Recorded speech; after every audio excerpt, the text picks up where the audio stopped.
हजरत मालिक दीनार का किस्सा सुना रहा था मैं, सुनाऊं? इजाजत है?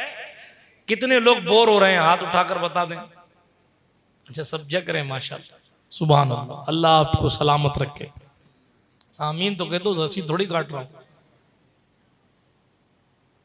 मालिक बिन दीनार ने, वो नीयत पे बात चली थी ना, इसलिए बात इधर आ कि आप किसी का बुरा चाहें, आप खुद गड़बड़ घोटाला करते रहे और फिर ये चाहें कि साहब हमारा अच्छा हो जाए, तो ऐसा नहीं होता।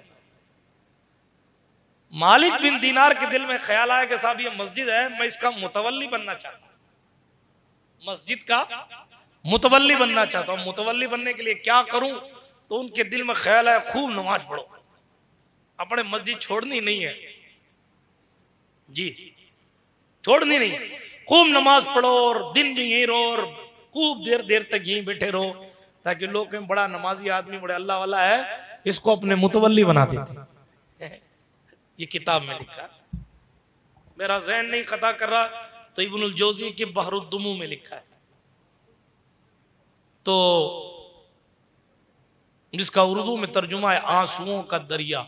ये मुफ्ती आजम राजस्थान के इल्मी फैजान में हवाले छुपाता उपाता नहीं हूं, बता देता हूं ताकि पढ़ो, खुद भी पढ़ो, खुद भी सुनो, खुद भी सुनाओ और बात दीन की आम करो।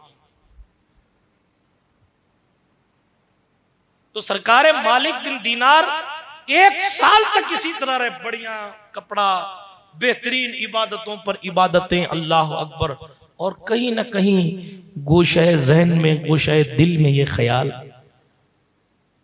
मुतवल्ली बना दें ये लोग तो अच्छा रहेगा, मस्जिद की तौलियत मेरे पास आ जाएगी, सदर बन जाऊंगा तो ठीक रहेगा। 1 साल गुजर गए, कितने एक दिन बाहर आए ना, 1 साल के बाद अल्लाह जब जिसको चाहे अपने तक आने के रास्ते दे देता है। हाँ, आपसे कोई पूछे अल्लाह तक कैसे पहुंचा जाता है, उसकी रहमत को अपना कैसे बनाया जाता है, तो यूं तो सारे रास्ते उसी की रहमत की तरफ जाते हैं, मगर असलन एक जुमला कह के आगे बढ़ूं, जब वो चाहता है तो बंदा उसका होता है, वरना जनाब सारी जिंदगी एड़ियां रगड़ते रहो, कुछ नहीं होता। हारून रशीद ने हजरत बहलोल दाना को खिंचवाया और हारून रशीद ने बहलोल से पूछा, बहलोल ये बताओ बंदा खुदा तक कैसे पहुंचता है? सरकार बहलोल ने कहा, हारून ऐसे ही जैसे मैं तुझ तक पहुंचा हूं। कहा क्या माना?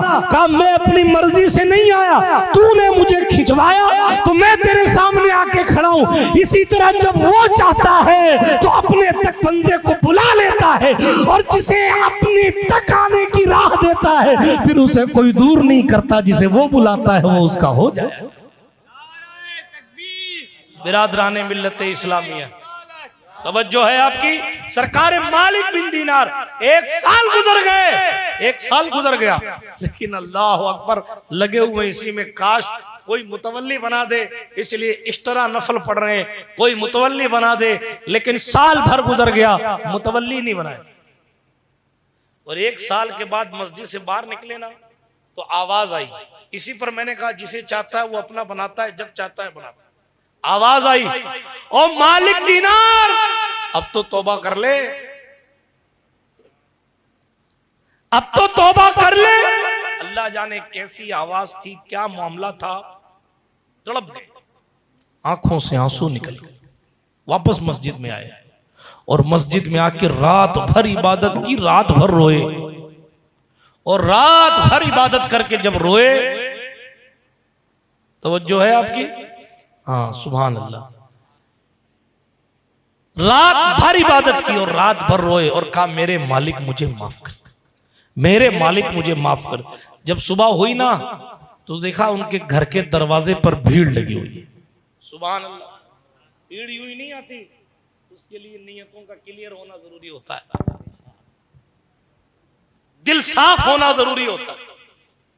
तवज्जो है आपकी, सुनिए। हजरत मालिक बिन दीनार रहमतुल्लाह ताला अलैह सुबह देखते हैं कि साहब घर के बाहर लोग हैं। ये घर से बाहर निकले तो देखा मस्जिद की इंतजामिया कमेटी मौजूद और दूसरे मोहल्ले के जिम्मेदारान मौजूद, और कहा साहब मस्जिद का इंतजाम अभी ठीक नहीं है, हम चाहते हैं कि मालिक बिन दीनार को मुतवल्ली बनाया जाए।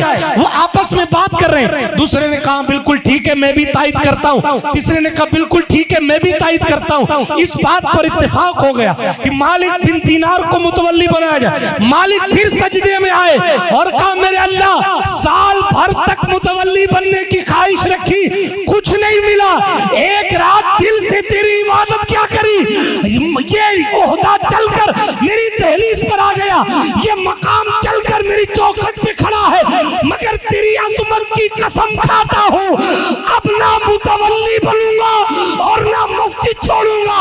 एक साल तो मुतवल्ली बनने के लिए ज्यादा नमाजें पढ़ी है, अब सारी जिंदगी तेरा बनने के लिए नवाफिल।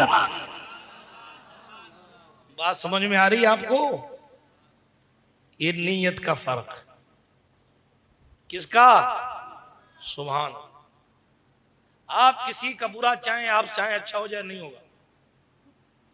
आपके दिल में खोट है, आपका दिल नहीं चाहता तारीफ की तरह की जलसा करवाएं, ओहो तो अब्बा जी सख्त हैं इसलिए करवा लिए। कई जगह ऐसा होता, कई जलसे ऐसे होते हैं, अल्लाह माफ करे, ये रिकॉर्ड हो जाता है सब, लेकिन ये सच्चाई है। किसी जलसे की कंडीशन ये होती है कि बेचारा दूल्हा बेटा होता है, वो भी जबरदस्ती ला के बिठाया गया, पूरा घर जलसे से गायब। क्यों? उनका दिल चाह ही नहीं रहा कि जलसा, वो तो दूल्हे ने जिद कर लिया। कई कंडीशन ये होती है, घर के दो फर्द बैठे हुए हैं, दूल्हा भी गायब, तो वो बीमार हजरत सुता है, इन्ना लिल्लाहि व इन्ना इलैहि। ये हाल है भाई। इन्ना लिल्लाह सिर्फ इंतकाल पे नहीं पढ़ा जाता है, बुरी खबर पे पढ़ा जाता है।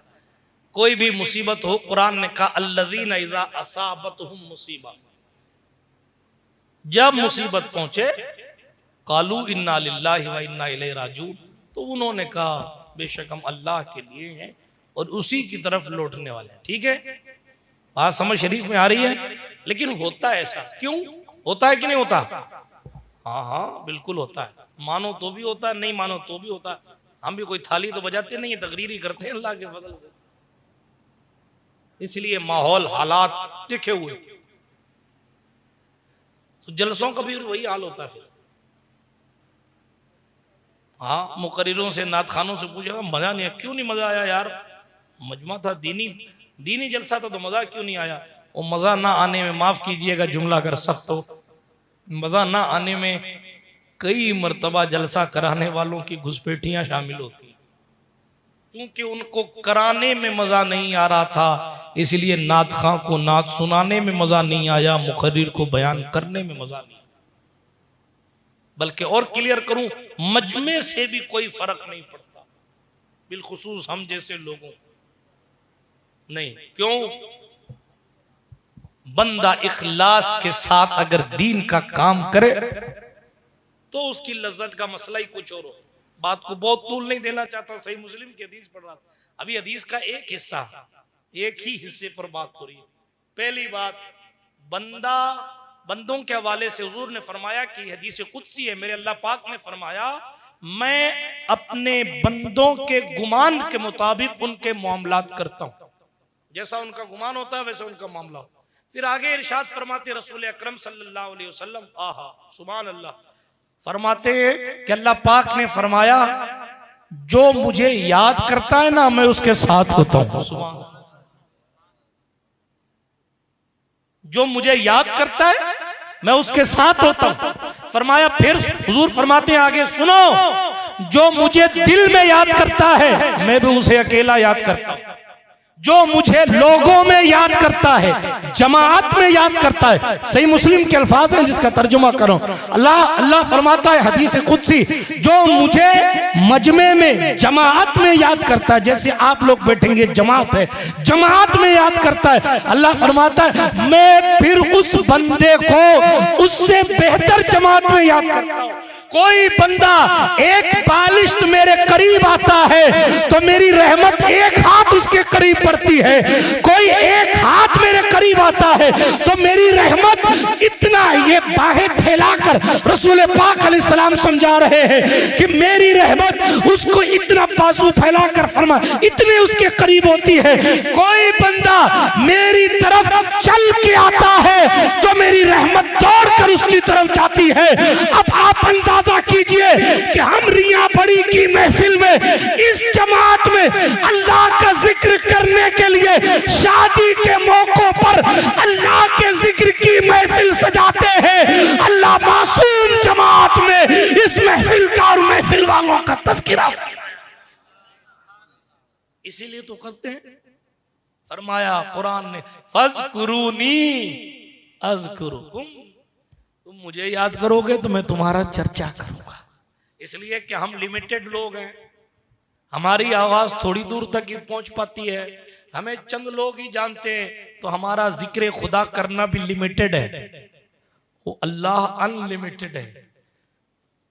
अज़कुरुकुम, इसीलिए मैं तुम्हारा जिक्र करूंगा नहीं आता, मैं तुम्हारा चर्चा करूंगा। क्यों? इसलिए कि जब वो जिक्र करता है, सुभान अल्लाह, जब वो याद करता है बंदों को जो उसकी शान के लायक समझाने के लिए कह रहा हूं, तो जनाब फरमाया गया, फज़कुरुकुम, मैं तुम्हारा चर्चा करूंगा।